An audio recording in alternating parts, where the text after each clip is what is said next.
Welcome to Common Sense Ohio. CommonSenseOhioShow.com is the website to go to. You see one person gone. He's doing his job. Let's just put it that way. So Steve will be back next week. And I am back. I'm Brett. This is Norm. Today's show brought to you by Harper and Company CPAs Plus, specializing in assisting entrepreneurs with their accounting and tax needs, helping you navigate financial complexities and strategically enhancing your business. They emphasize the importance of having a trusted advisor to facilitate financial clarity and support growth, allowing business owners to focus on their enterprise rather than just day-to-day operations.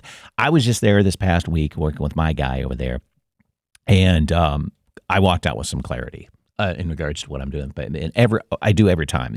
It's just that one little piece. It doesn't have to be earth-shaking, but it's that, oh, that's a different way of looking at that. And that changes your whole perspective for the next quarter. So head over there, harpercpaplus.com, and set up a free complimentary consultation. They'd love to talk to you. So today in history, today's March 7th. A few things. It probably won't lend to anything we're going to talk about today, but I always think it's kind of neat to see what happened on this date. Back in 1965, state troopers used nightsticks and tear gas to attack American civil rights activists as they crossed the bridge at Selma back in Montgomery. Wow. American boxer Mike Tyson became the youngest heavyweight to acquire the World Boxing Association's championship belt when he defeated James Smith in 12 rounds. Today, the telephone was patented by Alexander Graham Bell. Talk about a changing thing in our world. Yeah. There are a few things that you can say that. Wright brothers in the plane, telephone, anything communications and moving things and people. Yeah. I think are kind of big. Yeah. And that's wild. Yeah. When you think of the telephone, gosh, all of that infrastructure led to the internet eventually. Right. I mean, it's incredible. And he was just trying to find a better way for the deaf to really communicate. Yeah. Ultimately, it was just that. It really wasn't the big game plan of like, I'm going to change the world in how they talk to each other. And wasn't there some kind of accident in the laboratory? And his first call was something like, "Hey, come and help me," or something like that. I think, I don't know whether that's myth or what. I'm not sure. Yeah, who knows? This day, U.S. Senator Daniel Webster spoke out in favor of the Compromise of 1850. I would advise you to go take a look at Compromise of 1850. That's an interesting. If you learned that in high school, maybe middle school. Go back and take a look at Compromise of 1850 again and really kind of study that up. I dug a little bit deep on that going, I forgot about the nuances of that. Yeah. How, we trying to save the country before the war, Civil War, and, okay, this state comes in as slave, this one doesn't, and just all the nuances around it. That was it bought like 10 years of peace. Yes, it did. And then the Civil War hit. Yeah, yeah. And in your world, Janet Guthrie was born today. Oh, wow. Yeah. Now, if you don't know who she is, American race car driver. She is, she became the first woman to compete in the Indy 500. Right. Yeah. Yeah. So, I got to actually race on track with her. Really? At Lime Rock, Connecticut. And cool. Back in when I was doing some pro racing and showroom stock, she was also racing the same make and model of car. It's just neat, that particular race, to just be able to say, hey, I was on track with a luminary like her. That would be great. It was exactly. cool. Yeah, it was cool. All right. What do we got? Before we came on live, it's like, oh, got anything to talk about? Oh my God. No, nothing at all. Nothing's happening.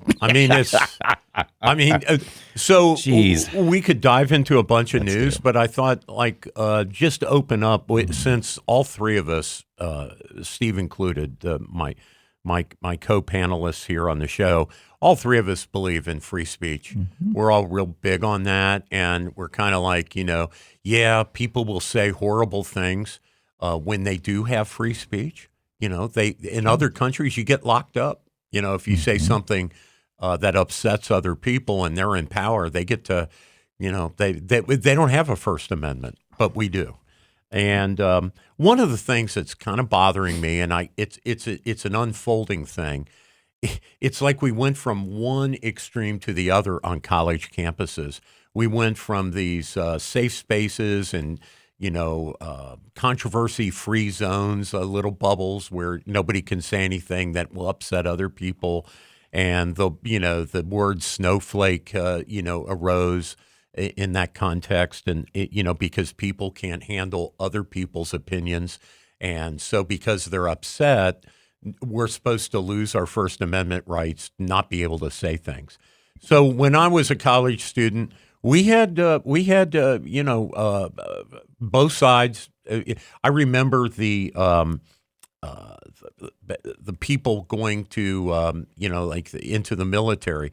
They would have events on campus that would be pro-American, pro-military, ROTC program, that kind of thing.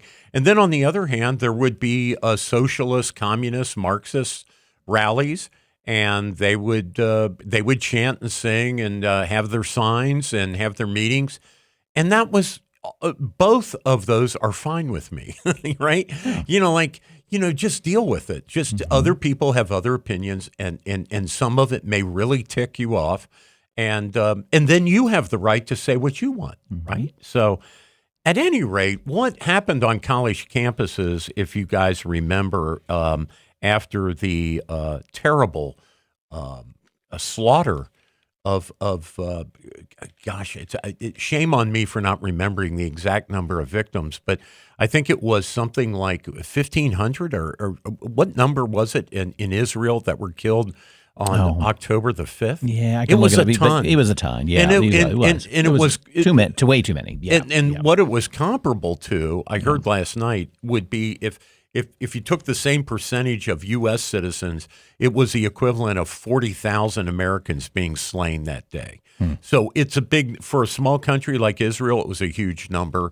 And of course, it was completely barbaric, right? I mean, people paragliding in Hamas, paragliding in soldiers to kill young people at a concert.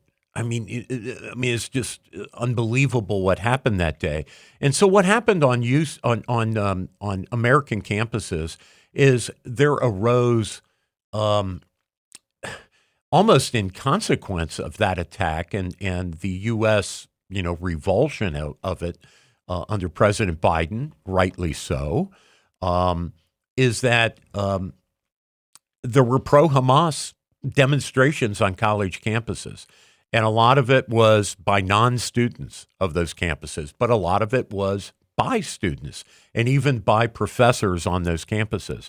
So, this is a fine thing to split. It's like walking a fence post, walking a fence.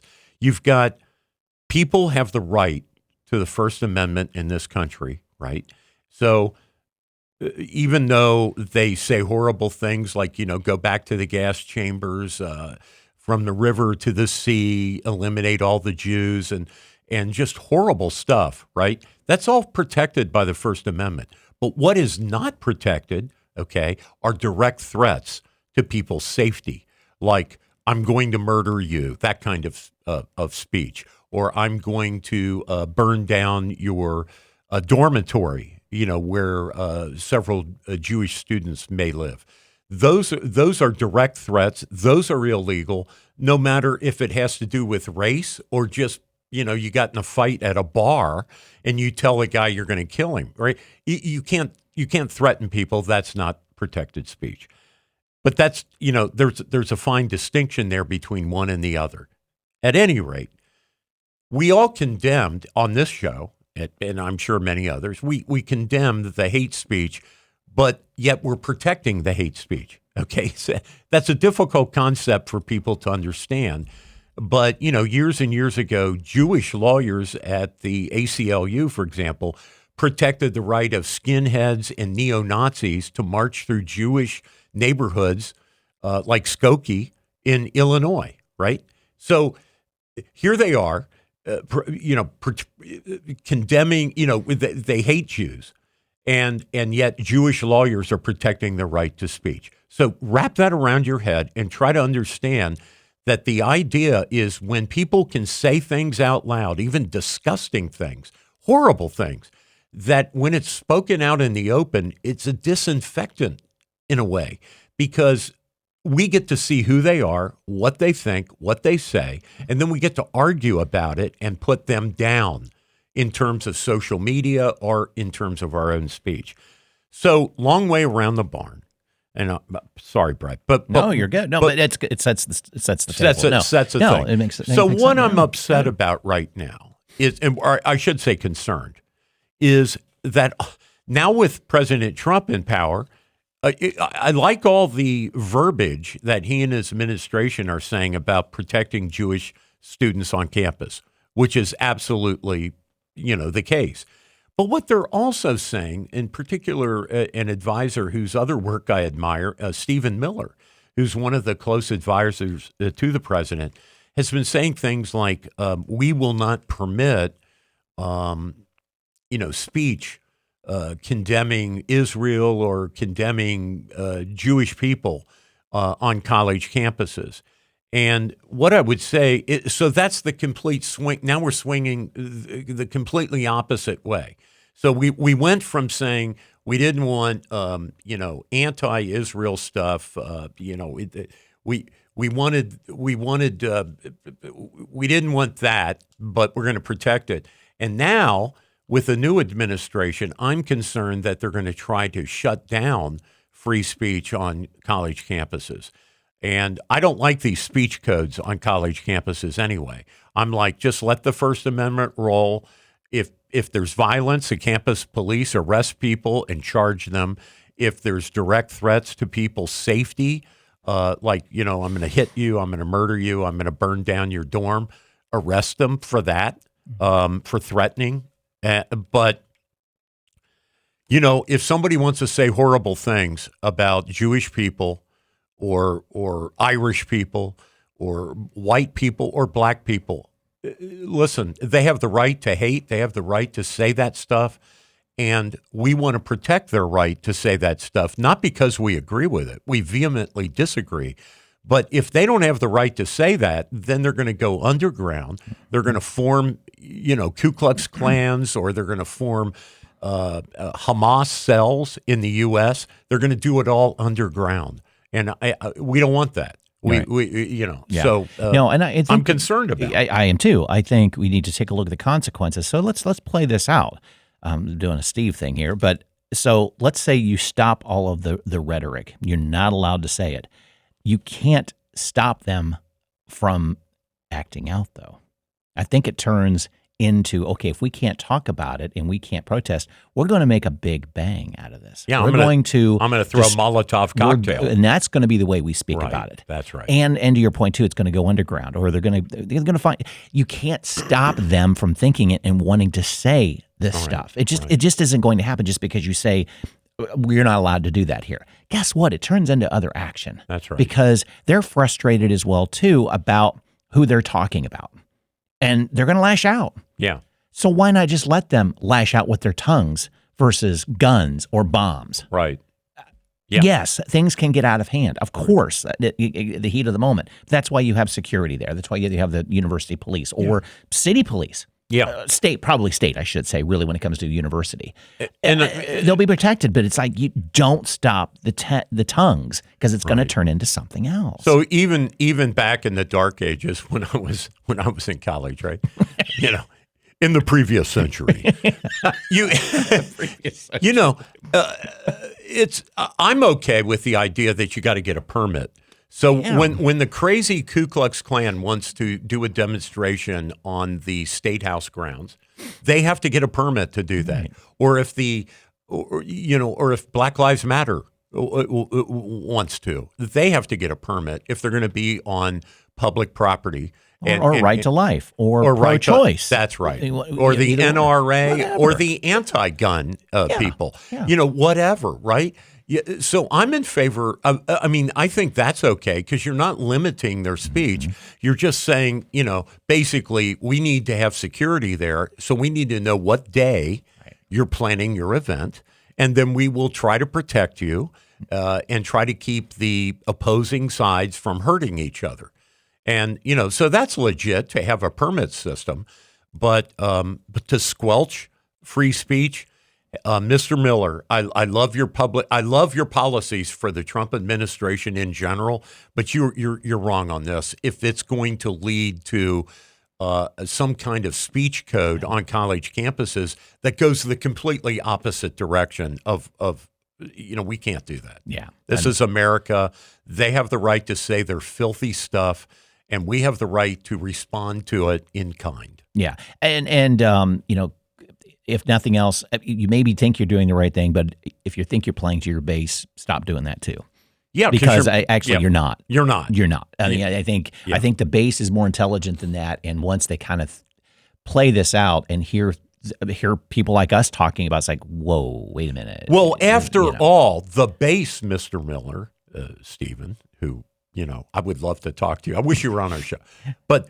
The base, after all, has many complaints about having our speech repressed. Mm-hmm. Like, for example, when we post on Facebook or on YouTube or whatever, there was that whole FBI thing where they were squelching people on the right or people that wanted to talk about COVID or whatever it was under the Biden administration. And we didn't like our speech being repressed.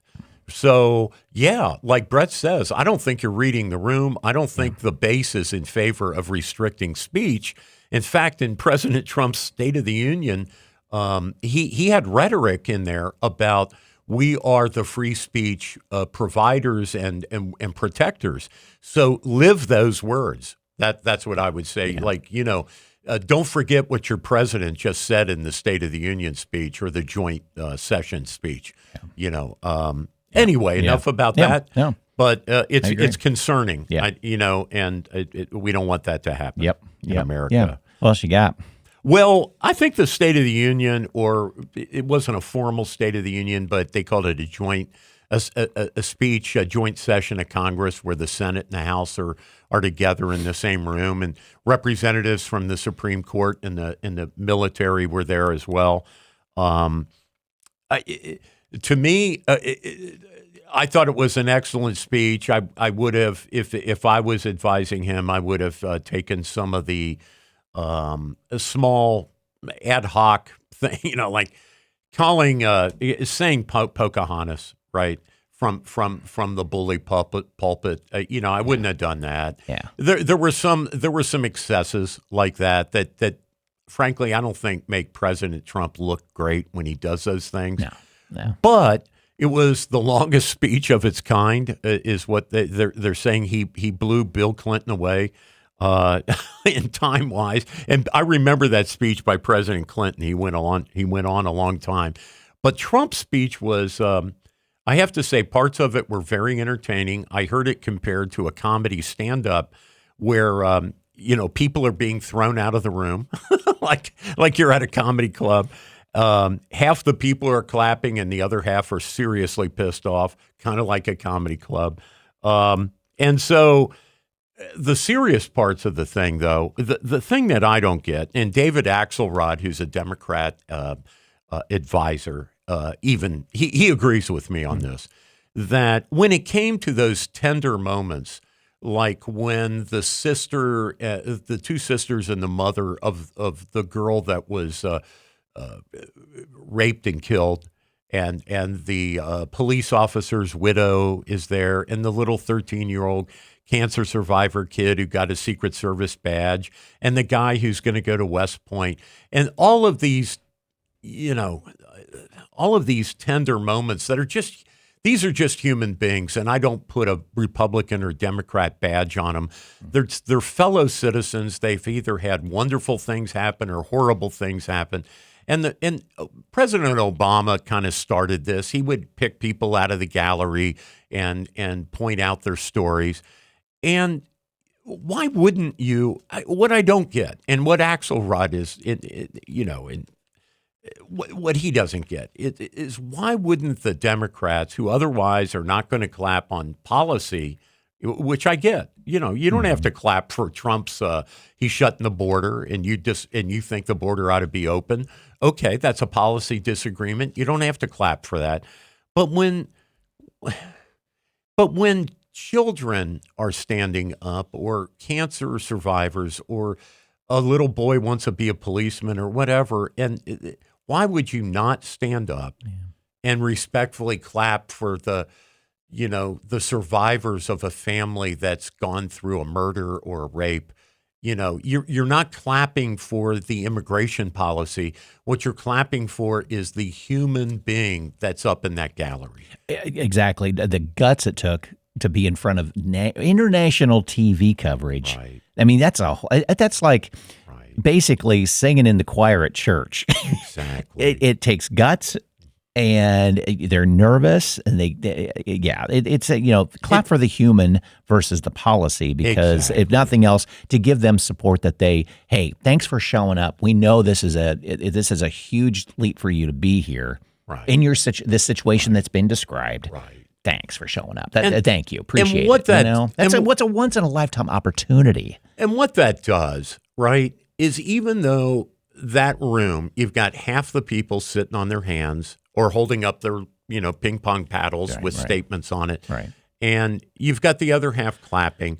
And when there are these moments where we ought to come together to acknowledge a hero up in the gallery or a survivor, right?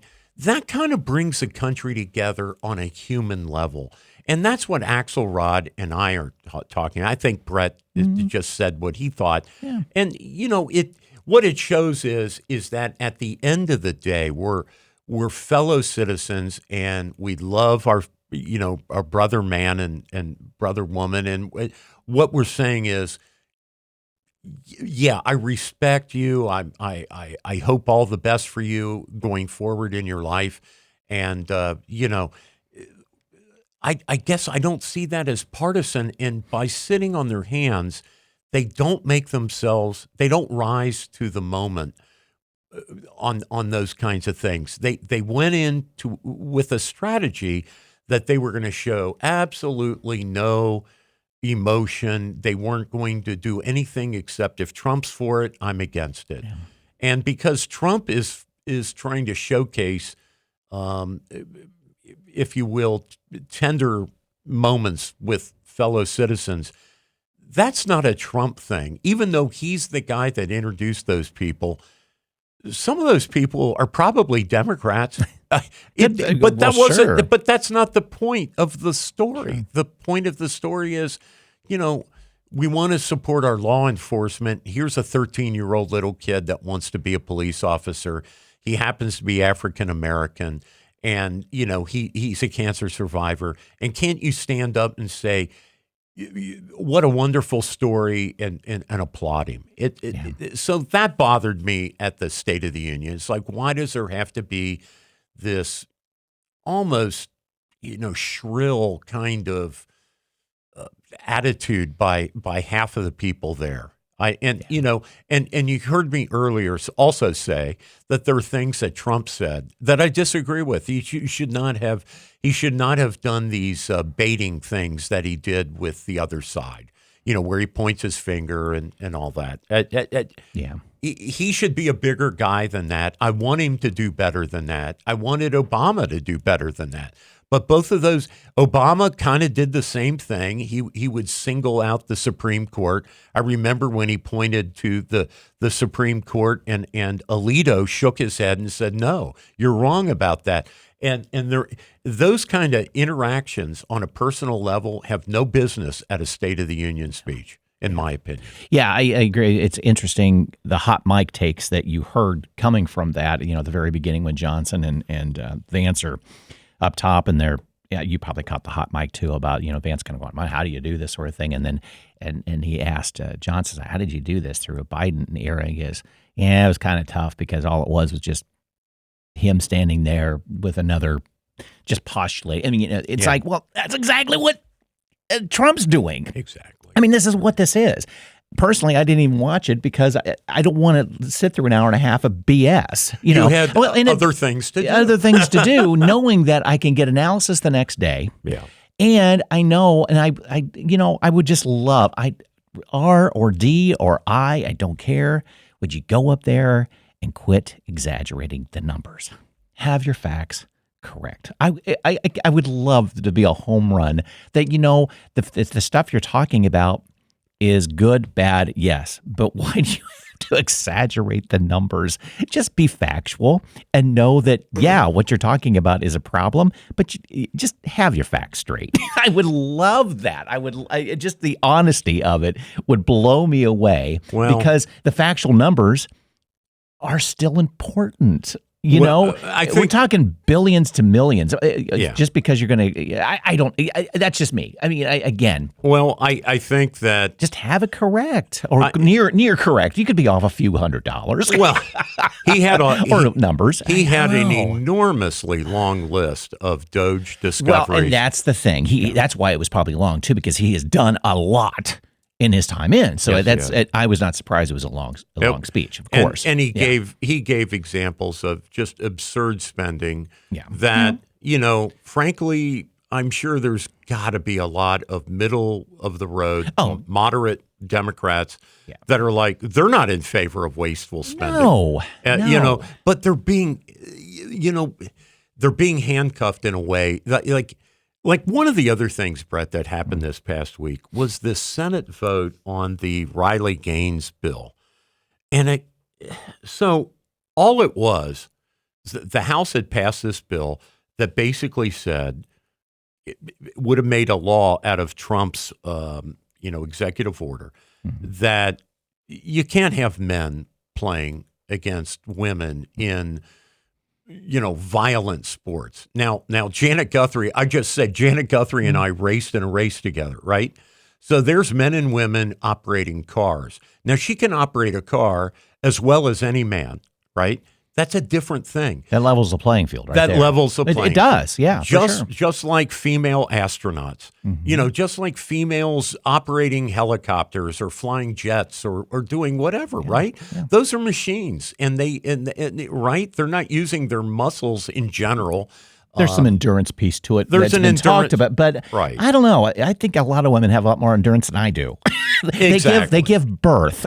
I think it's an individual assessment. You bet it is. Some men don't have the endurance. Some women don't. Exactly. And whether more men or more women typically do is not the issue. It should be an individual assessment. Right.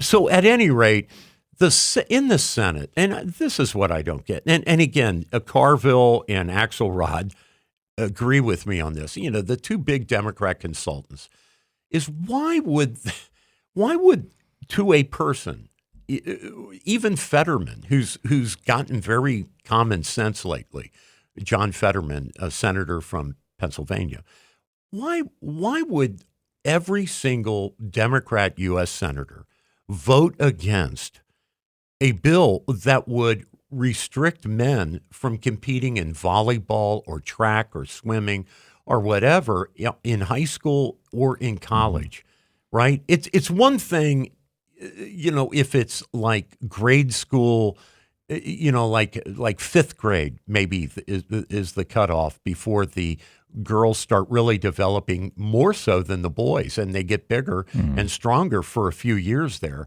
in their tweens. But, it's kind of fun to see little boys and little girls, say third grade, second grade, they're out there playing soccer, and it's cute and it's fine. And nobody's getting hurt. But man, when they're 22 years old and they're in college, I don't think so. Right. Yeah.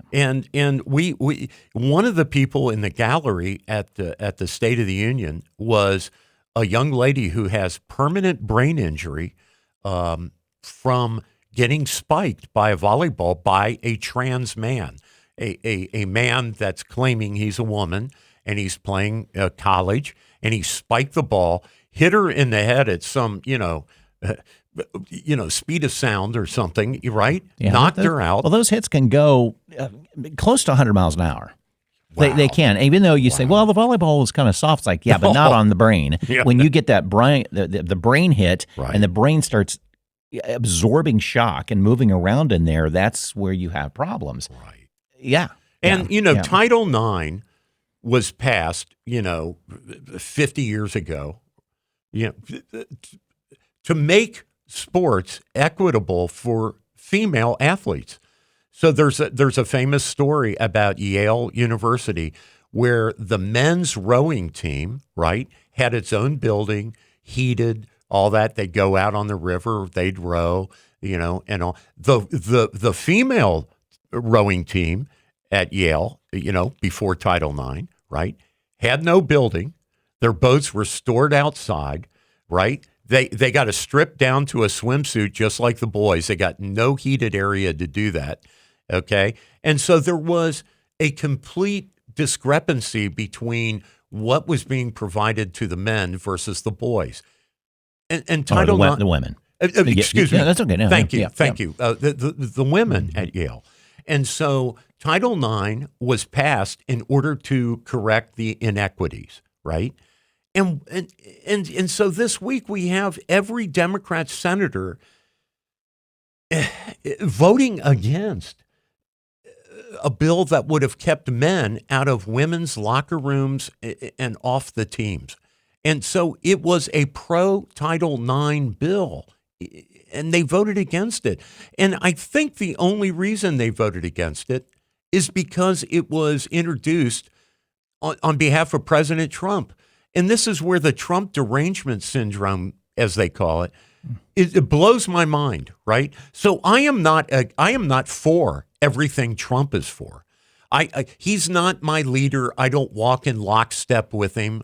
But when he has good ideas, like this is to protect women in sports, like you got to get over your distaste for President Trump and protect women. I mean, I don't, Brett, I don't get it. Yeah, I don't either. I don't get it. And I guess I haven't heard the opposing views of it, finding those little details. Well, here's why I don't. I would like to know that. Me too. Because agree. if there's something in it that doesn't make sense, that's a different argument. I would a like different to know. Discussion, I really should say, not an argument. I agree with you. Versus just saying, right. Trump pushed it through, so it has to be crap. Well, that doesn't necessarily follow. It doesn't. No. Now, if there are pieces to it that's like, yeah, but this can go really sideways fast, that's where the discussion comes in and change it or have discussions. Right. Perfectly legit. Yeah. Right. Yeah. Right. So, well, anyway, I thought the speech was interesting. Yeah. And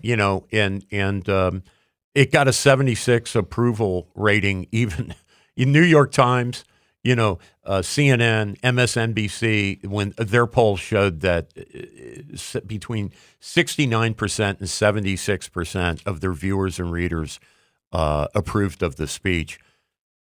So, he's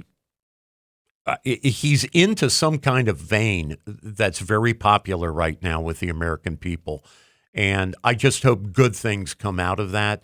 And I hope that there are things that the Democrats and the Republicans can find in common, like, balancing the budget, some good stuff, right? That I think we can all agree on. Yeah, I wonder, and this is maybe me personally, that hearing all of the layoffs or the downsizing, and or having the exit interviews for people that are losing their job, that they're saying they've dedicated their life to doing this and that sort of thing. I really feel for these people as they've lost a job. I mean, obviously February's numbers are out of whack with layoffs because of that. Yeah, but it's still a job. You're allowed to be fired. Yeah. And maybe the nuances of why you were or not will be settled. That, again, you didn't have you didn't go through any analysis of your job and you shouldn't have been fired. Okay, all this stuff will pan out. It'll pan out. But there's a lot of lawsuits. Yeah, over 100 lawsuits. Yeah, because it hit me. It must have been a week and a half ago. I guess there was a story. They were talking to a couple of people that lost their federal job. The next story was that 1,000 people at Starbucks was reducing their workforce by 1,000 people. Yeah, and I got to thinking, are we going to interview any of those people that got fired from Starbucks? Legit. Same scenario. Right. In regards to they're losing their job, they have a mortgage to pay, they have bills to pay, but they lost their job too. Are we going out to talk to the people that lost their job with Starbucks? Right. No. So I think maybe the media is making that too much of a thing, talking to these folks. And I get it. I feel for these people losing their job. I really, really do. I do too. It sucks. It sucks. I mean, if they're good workers, exactly. I understand that. Totally. But what the media should also remember is back when Bill Clinton and Newt Gingrich combined. The last time we had a balanced budget was when a Democrat president, Bill Clinton, a Republican Speaker of the House, Newt Gingrich, got together, worked out a budget, and Mr. Clinton fired 350,000 federal employees, okay, in order to balance the budget at that time. And people forget that, right? And it's not that different what's going on now. We are $36 trillion in debt, and most of the people, our enemies, China, Arab countries in the Middle East that don't like us, people like that are the ones holding our mortgage. Holding the note. And it's like, dude, we have got to pay down our debt. Yeah. We have to balance a budget. And if that means fewer fighter planes, if that means a smaller staff at Yosemite National Park, if it means PBS gets less money and NPR, listen, at Brett's household, in my household, when we make less money, we're not going to Kroger's or Giant Eagle as much, right? We're cutting back. We're going to eat hamburger instead of steak. Yeah. It's not that different. And yes, I feel for them. When President Biden canceled the XL pipeline, all of those welders and pipe fitters and union people that were going to build it, they all lost their jobs, right? Yeah. Shit happens. That's the most expensive part of running a business, government, is people. It just is. Yeah. And again, Norm and I are on the same page. We don't want it to look like heartless. Right. I totally get it. But we've grown too big, I think. And I think, I'm not necessarily in love with how we're going in and just bludgeoning. But at the same time, maybe that's the best way to do it. I don't know. I'm not there. Yeah. I don't know what Elon's thinking or what Doge is thinking on how to do this. Yeah. I don't know. I've never done that sort of thing before. He hasn't either, quite frankly. Yeah. So he may be just running blind as well, too. Is the scalpel route better? Maybe not. I don't know. I think history will tell us if it was good or bad. I don't know. I think offering people a package to resign is fine. It's pretty heartfelt. I mean, that's fine. They get paid through October. 6 or 7 months of pay. That's plenty of time to find a job, other than if you were considering your job to be with the government for the rest of your life. Totally get it. Yeah, but we don't get that. We don't get that. Exactly. Right. There's no guarantees of anything anywhere, that's right. And that's where I think the problem lies as well too. So, flipped into Ohio. Just one other thing, because it touches on Ohio, is the tariffs thing, and I think this is interesting, right? So he rolls, a president and his administration roll out this real hard-ass statement, right, that they were going to impose tariffs. And they said that end of January, it was going to start in February. He did a 30-day delay. It looks like he's pretty much done another 30-day delay because most of the major things negotiated under the what they call the Canadian-Mexican NAFTA, bill. I think it's the USA, something like that. Yeah. Something like that. If you read the list of stuff, I'm like, what's left, right? There's not going to be tariffs on that stuff. And so I think the Canadians and the Mexicans are going to back off their retaliatory tariffs. We'll see. Maybe they won't. I don't know. There was this fellow from Ontario where Canada has this huge power plant off the Niagara River, and they were saying there's going to be a 25% increase in electrical charges to U.S. customers, which is basically like all of Buffalo, all of Rochester, most of New York, right? So hopefully that won't happen. Yeah. I think he weaponized the talk about tariffs in order to gain concessions on drug interdiction and what was viewed as unfair, like for American dairy farmers, who want to supply cheese and milk to Canadian customers. They have a huge tariff on that, and yet we allow them to bring their stuff here. So we're looking for reciprocity, and hopefully, even though the stock market has taken a pretty, like a 2% hit, so if you owned a million, you lost 20,000 on average in the stock market the last 2 or 3 weeks, it's been pretty bloody for people with their 401ks and stuff like that. Hopefully it'll bounce back and these tariffs will go to truly against our fiscal enemies like China. I'd like to see U.S.-made shoes at Walmart, or even from the Philippines or from Mexico or from Singapore. But we can't keep funding the communist Chinese who are aiming missiles at us and building the bigger navy than us and have artificial islands threatening Australia, New Zealand. We can't keep financing them down at Walmart by buying their stuff. Yeah. So I guess what I'm concerned about, and I'm not an importer, exporter, or anything like that with what I do with podcast consulting with my business, but we either got to stick to putting the tariff in place or not. This 30-day push really messes with business in regards to planning how you're going to do your business.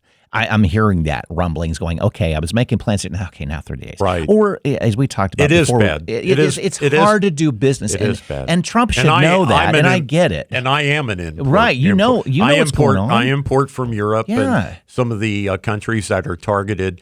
You might have not caught this if you didn't watch his speech. Yeah. He commented about the tariffs, and he said something about what you are talking about, Brett. He said, "Stick with me." He said, "It's going to be rough for a little while." Oh, it certainly will be. Yeah, it certainly will. So he acknowledged in the speech that there is going to be a short-term downturn in economic activity in order to come out the other side, hopefully. Yeah. So this story's not over by a long shot. And I guess and if my wishes were true here, or that that I could have his ear, and this is a soft spot for me with farmers. I mean, I wish he would carve out a situation that the tariffs wouldn't touch the farmers. Right. I really, really do, because and it is one of the biggest things. They have not recouped from the last time, right? Because soybeans, and this affects Ohio. I mean, this may be a nice transition to Ohio. I mean, Ohio is one of the largest exporters for soybeans. Well, that's why I brought this up. Ohio's big, huge. We had Bernie Marino on our show when he was running for Senate. I didn't know this, but Bernie brought up that Ohio is the largest automobile parts manufacturing state in the country. And what happens with tariffs? I don't know. Because I'm a car guy, I know some of this kind of trivia. Yeah. But for example, one of the crazy things that happens with tariffs, so Canada builds in Windsor what they call the Windsor V8. So it's in Windsor, Ontario, right? That's the name of the city. So they build the motors there. But the components for that motor, right, many of them come from the United States. So Ford Motor Company is shipping parts from Ohio, to Windsor, Canada. The Ford workers at the Windsor plant, right, same company, right, but they have to, under this, they would have had to pay a 25% tariff on, say, a camshaft or lifters or something going from Ohio up to Windsor. Then it gets put in the motor, assembled in the motor. Brett knows where I'm going. Oh, God. And then the motor comes back to Dearborn, where they stick it in a pickup truck. So then there's another 25% on the same damn camshaft that already got 25% going up to Canada. So it's getting double tariffed coming back. And then when the truck is built and it gets sent back to Canada, it's going to get tariffed a third time as a complete vehicle. That's 75%, folks. So that's insane. That's insane. It's insane. It is truly insane. So he backed off that because automobiles and automobile parts were part of that NAFTA Canada-Mexico thing. Yeah. Well, and going back to the farmer piece of it too. So it's not just the exports. From a percentage I read from the Ohio representative from the Ohio agricultural community, that the potash that's used for fertilizer, 85 to 90% of that comes from Canada. Whoa. Did not know that. Yeah. Wow. So again, it's that relationship we have with them that, Trump, be careful. Yeah. Just be, let's, again, not to overuse the scalpel bludgeon analogy, but it's like, maybe just take a day to think about and carve out. And I get it. Someone's like, well, why don't you help us? Why don't you help us? We need to eat, folks. So we need to really do some special attention to farmers, and they don't want handouts. Though I've got another story that I'm kind of concerned about, but they don't want handouts. They just want a fair shake. Yeah. They want a fair shake, and farming is one of, if not the hardest industry to walk into to do, because you have all the factors against you. Weather. There are the factory farms that get all kinds of. I should say the family farm. Outside of the industry stuff. Family farms are different things. Generational farming and stuff. Yeah, it's a different thing. You have the elements against you. You have world economics against you or for you. Depends on the pricing and such like that. It's just and then Farm Aid was a real thing with Willie Nelson and that should touch Ohioans, and Ohioans should look at that. Yeah. With a deep heart, because that's what runs this state. Is that far more of Ohio is rural than urban? Exactly. And all you have to do is drive from Columbus to, say, Washington Courthouse on Route 62, and you won't see anything. A couple gas stations, a few pizza places. It's basically rural Ohio. You go 30 minutes in a direction out of Central Ohio, Columbus. As an example, you're going to hit farmland. Right. So, it's important. It's important. It's very important. So, very good. Cool. Very good. Very good points. The other story that Brett brought to the table months ago, and we need to update. So, the Department of Treasury has said that even though they didn't change the law, they are not going to enforce that CTA thing. Thank God. So this keeps going back and forth. I think it's dead now. I think because the small business people cannot. I think the only piece they're enforcing if you have foreign entity tied to you, which again, fine. That's legit. Fine. That should have been the lead of the story, and the lead of this whole CTA thing. So what people don't know. So when Brett and I and Steve had to fill out those forms for our stupid little LLC, right, that runs this podcast, right, the people you send that form to, it's called the Bureau of Financial Crime. Yeah, financial FinCEN.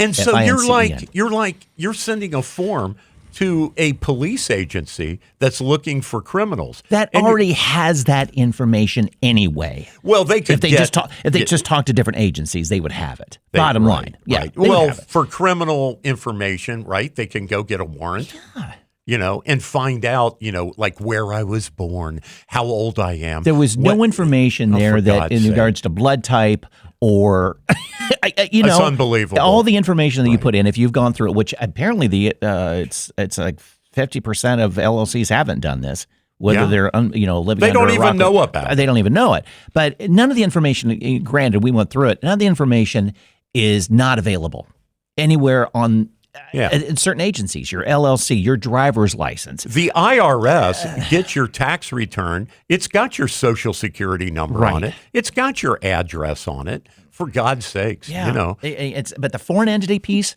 makes sense. Yeah. Yes, it should be known what part of your business has foreign entity piece to it, what percentage.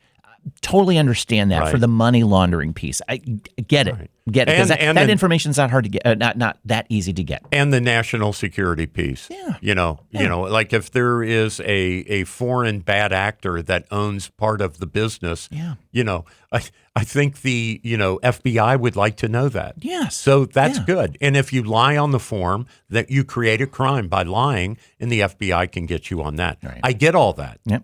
So anyway, good. In Ohio news, I thought this was interesting. The aforementioned Bernie Moreno has introduced a bill that's kind of interesting. It's a patriotic thing. He was not born in the United States. He was born in Colombia, so he came here as an immigrant, and he swore allegiance as part of becoming a citizen. You swear allegiance to the United States, your new country, right? And he was bothered by, after the Hamas attacks on Israel, that around the Capitol building, for example, Congressman Tlaib was a specific example that he cited, put up the Hamas flag, for God's sakes, in the Capitol building outside her office. So she's flying the flag of a terrorist organization as her way to support the Palestinians. And so he introduced this bill that says inside the Capitol building and on the grounds of the Capitol itself, the only flag that can be displayed would be like U.S. approved flags, like the flag and like remembering the POWs that you see at the post office, those flags, and other approved flags by the U.S. government that you may for a particular month or a particular holiday or something where the president or Congress approves a flag to be raised. So Bernie is trying to outlaw other countries' flags, so you can't put the Irish flag up, you can't put the Italian flag up, and for God's sakes, you can't put the Hamas or ISIS flags up, for God's sakes, in the halls of Congress. Not your own front yard. You can do whatever you want, First Amendment. He's talking about on federal property. Yeah. So I thought that was interesting. It isn't. It'll see it's how not going to pass. I was going to say probably not, but it makes a statement. It makes a statement. It does. And it's been tried before. It's concerning, but at the same time, I don't know. Yeah, it won't pass. It won't pass because basically, if it ever went to court, I think the Supreme Court would say, "Hey, Congressman XYZ or Tlaib or whoever, they get to control their speech." And if they want to hang, if they want to hang a Nazi flag or the Ku Klux Klan flag, they're complete idiots if they do that, or the Hamas flag or the ISIS flag, go ahead, I guess. But, you're just making an ass of yourself doing that. Ultimately. But let them make an ass of themselves, Bernie.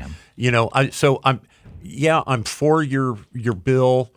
It's not going to pass. It wouldn't be upheld, in my opinion, by the Supreme Court. Right, yeah. I don't know if the insert a story I saw that we brought this up. We talked about this a while back, and it was bubbling before that the Ohio Senate bill looks to add party labels to local and state school board races. Interesting. Reading both sides of it, in regards to, covered by the Ohio Capitol Journal, our friends of the Ohio Capitol Journal. Yep.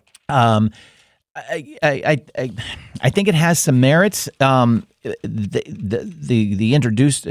person introducing this bill says, it's happening already. We just want to put a spotlight on what party you do belong to. Yeah. Okay. I guess I can see that, but is there a point we stop politicizing what we do? Well, that was the idea originally, to not put labels in the voting booth. Now, both parties mail out cards in the mail identifying who the party has endorsed for school board and judges. Yeah. So it's happening outside of the booth. The question is, on the ballot itself, should it disclose if they are affiliated with a member of a particular party? Because what the next step I'm kind of concerned with is if we allow this, we say that, yes, you can put red and you can put blue, R and D and I. There's an independent route as well, too. Or non-affiliate. Yeah. That is there money flowing then to that candidate to be elected? Sometimes. I'm bothered by that because I've always looked at it as if you're going to run for school board, it needs to be on your dime.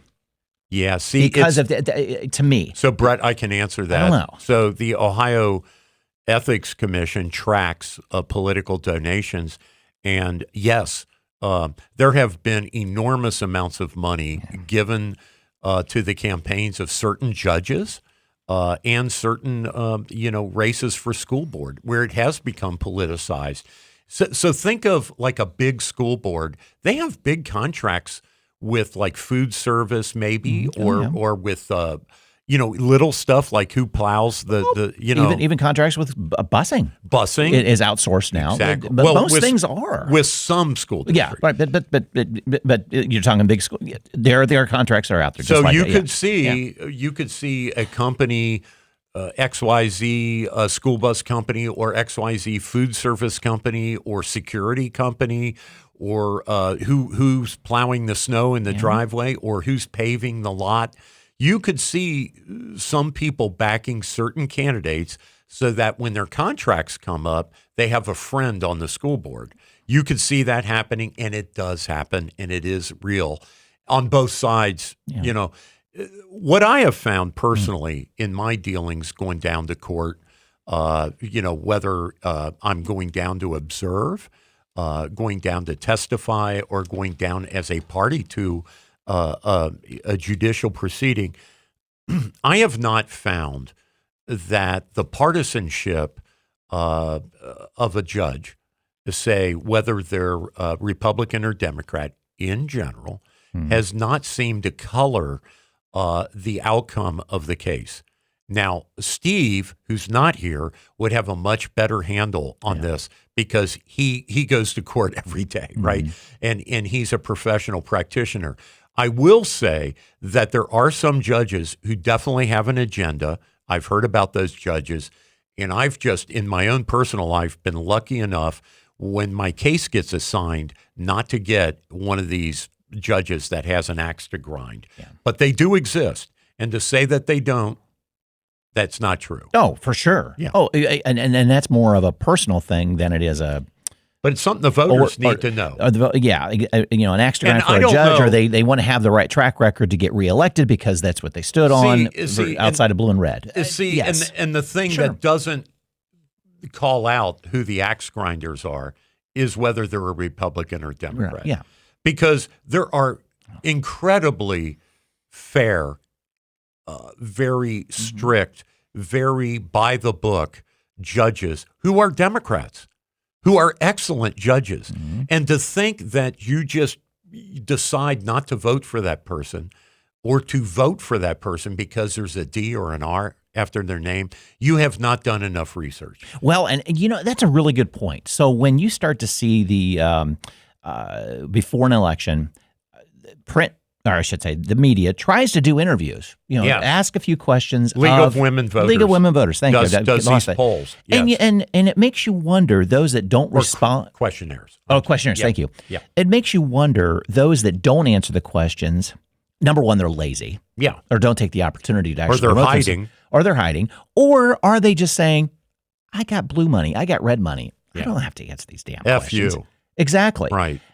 That's a problem. That is. And again, I don't know. I'm getting into these judges and representatives' heads. I don't know. But guess what? If you leave it blank and the other person's kind of speaking fairly commonsensical, I'm going to blow. Whether it's, I don't care. I'm voting for the idea of what this person's going to do behind the bench or in office, whatever the case might be.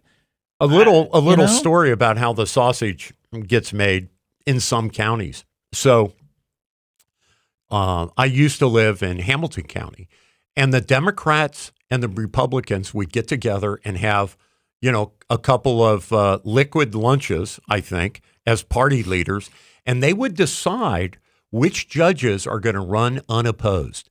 So rather than spending a bunch of money, right, running a Democrat judge against a Republican judge, what they would do, and hey, voters, you probably hate this, but this is a reality. What they would do is they would sit down and say, well, we want Judge Smith to be one of the municipal court judges, and we won't oppose Judge Jones if you don't run anybody against Judge Smith.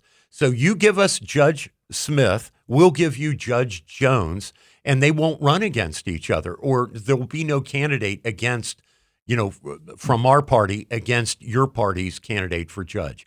They did that for decades, right? And they did it also in order to promote minorities and women into the judgeships. So the Republicans would say, we want this female judge. You know, the Republicans want to get a female judge on the bench. And so if you leave her alone and don't run a candidate against her, we won't run a candidate against your African-American judge. And so then, you know, these minority judges were able to rise up and become judges and were not caught up in a costly campaign. But that cheats the voters in a way, right, of choices.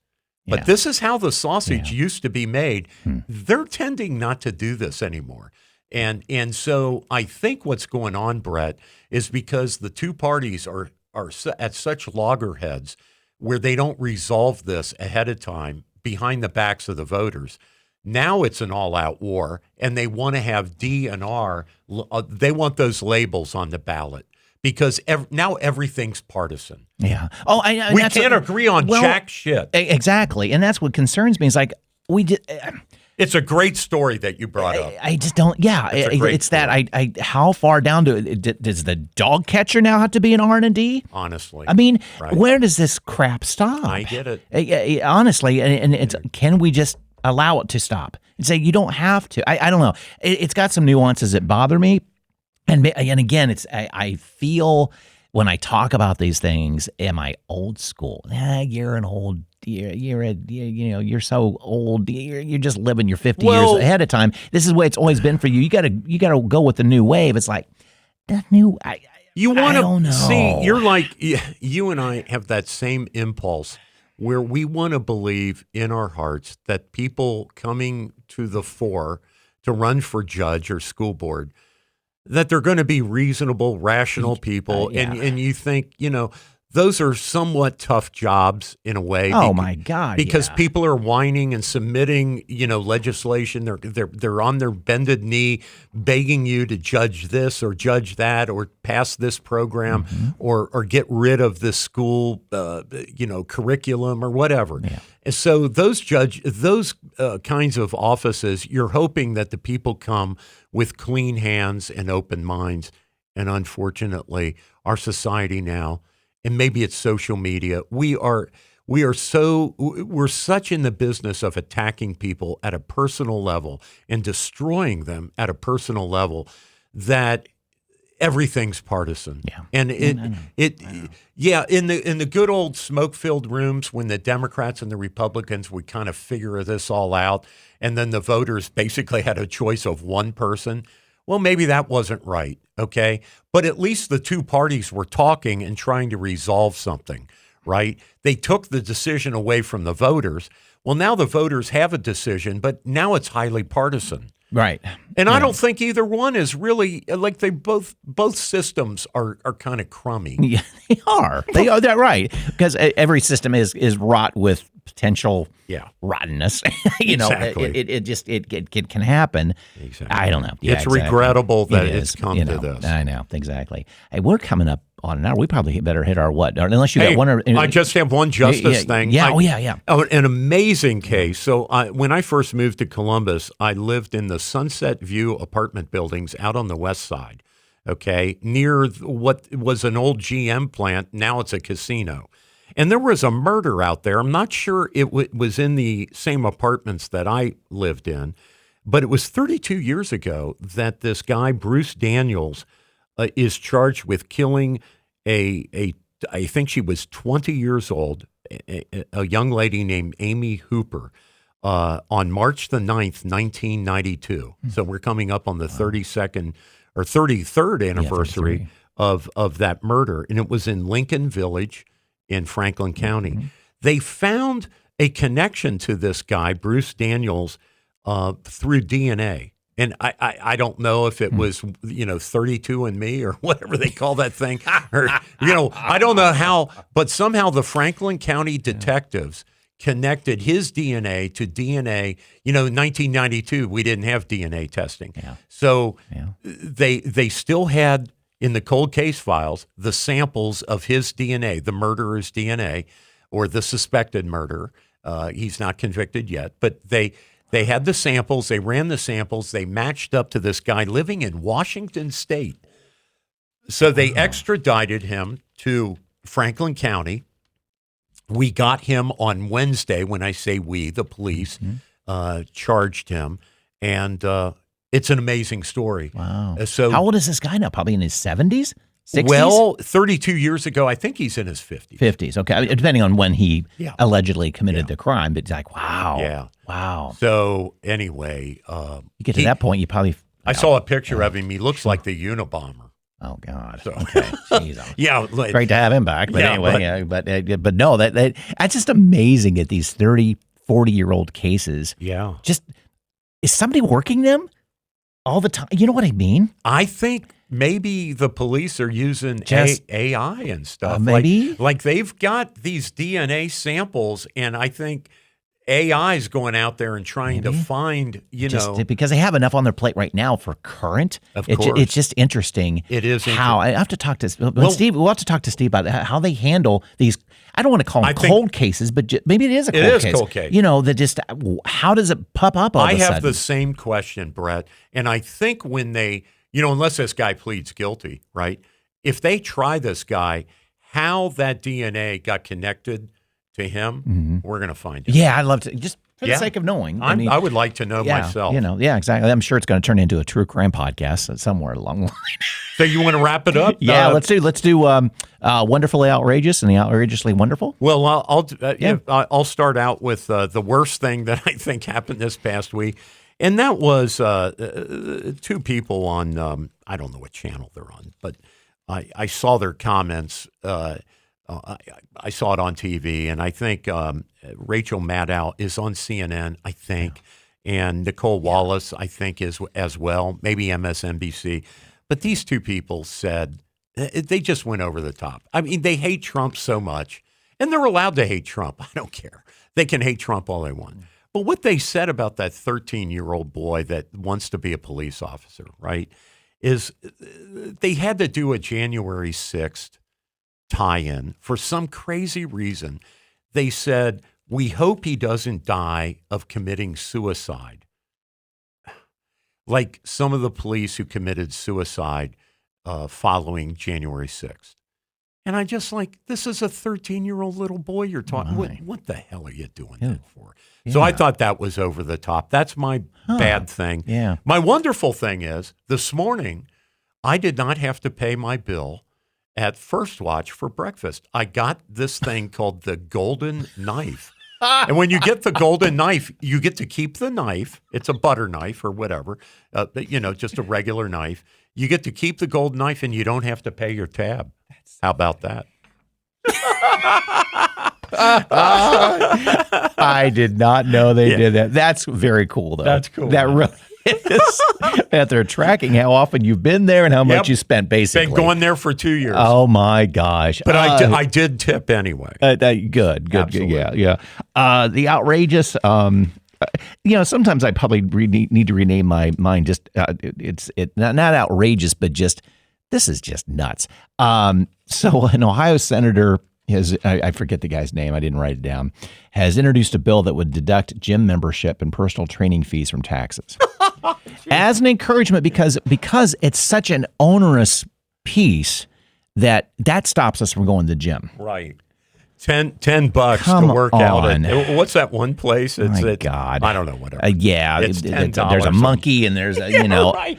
Come on. Again, that's not going to go anywhere, but just you got to be kidding me. You got to be kidding me. And then Wonderful, Ohio's career technical education, CTE programs are expanding rapidly to meet the growing demand for skilled workers in the state's booming manufacturing sector. A $200 million state investment is fueling the growth, aiming to prepare students for in-demand jobs across various industries that include the skilled labor welders, machinists, robotic engineers, carpenters, and electricians. Yes. Mike Rowe, yes, we are listening to you. Yes, across the country. I love that. That's a great thing. Blue collar jobs. Come on.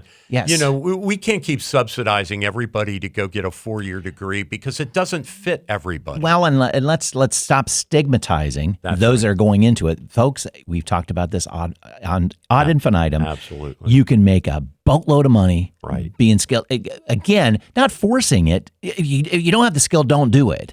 But if you feel like being a welder and that excites you, or a machinist or robotic engineer, carpenter, dang, go do it, man. Right. And because you're going to make money and you're needed. You are needed. I need my kitchen remodeled. I cannot find anybody. It's in such demand. Yeah. You can't get anybody to come and do home repairs hardly. Yeah, exactly. It's very difficult. Yeah. Well, that's going to do it. Thanks again to Harper and Company CPAs Plus for being a sponsor. You can catch everything we do, blogs, podcasts, former podcasts, that sort of thing, on our website, commonsenseohioshow.com. And remember to listen to our other podcasts that Steve's on, Lawyer Talk, lawyertalkpodcast.com as well, too. Tons of great stuff there. And until next week.